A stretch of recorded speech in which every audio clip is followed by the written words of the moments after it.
Hi, I'm Donna with Williamson Source, and today we're here at the Bottle Shop.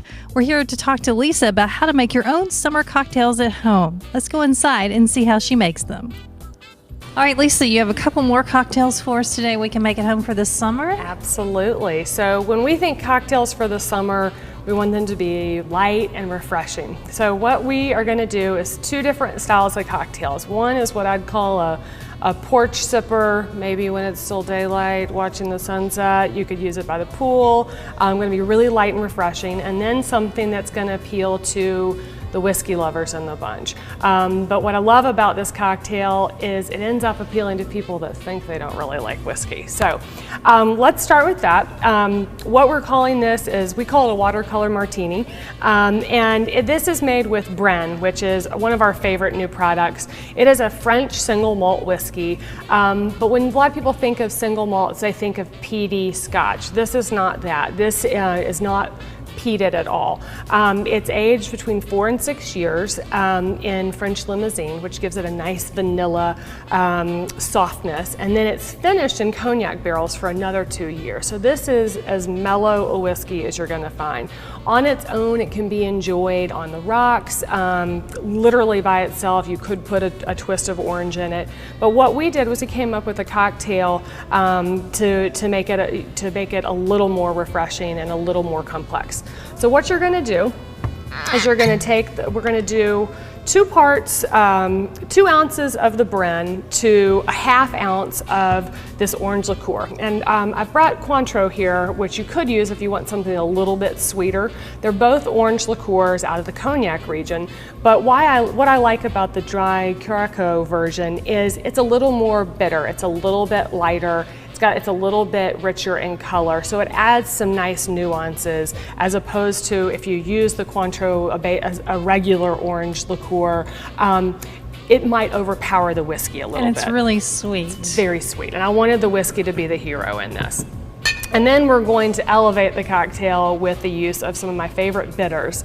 Bitters are a great way to sort of dial up the sensory experience because it adds some complexity to the nose, but it adds some really subtle nuances. So what I love about this is Fiji in a bottle. It's called Tiki.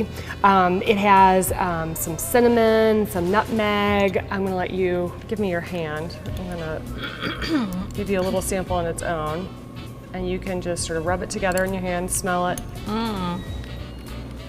I've not been to Fiji, but this is what I assume it smells like. I think this is probably what it smells like. I'd like it to be a perfume, but okay. Yes. So what we're gonna do. And this is a new trend now, right? The bitters, and adding those to cocktails. Yes, we've got lots of options. There's a celery bitters that if you're making a Bloody Mary, you can do a couple of drops of celery bitters, and think about, you put a celery stick in a Bloody Mary, do the bitters, and you're enjoying that throughout the whole drink, not just when you take a bite of the celery. So what you're gonna do is if you don't have a shaker, you can use a regular glass. I'm gonna put a little bit of ice so that we're gonna chill the cocktail down.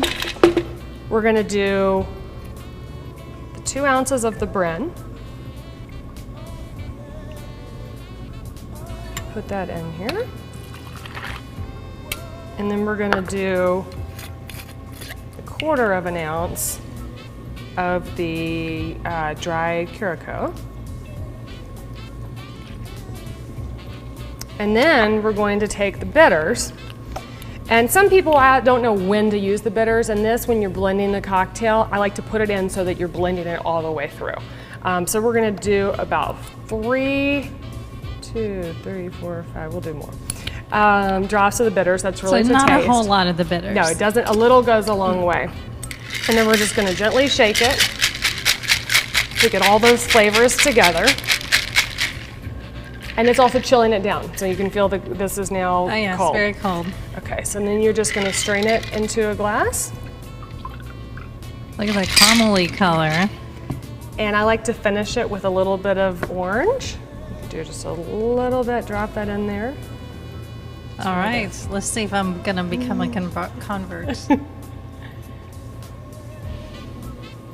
Very good. Very complex, but very good. This is Deep Eddy's Ruby Red Grapefruit Vodka out of Texas. You're seeing a lot of vodka come out of Texas.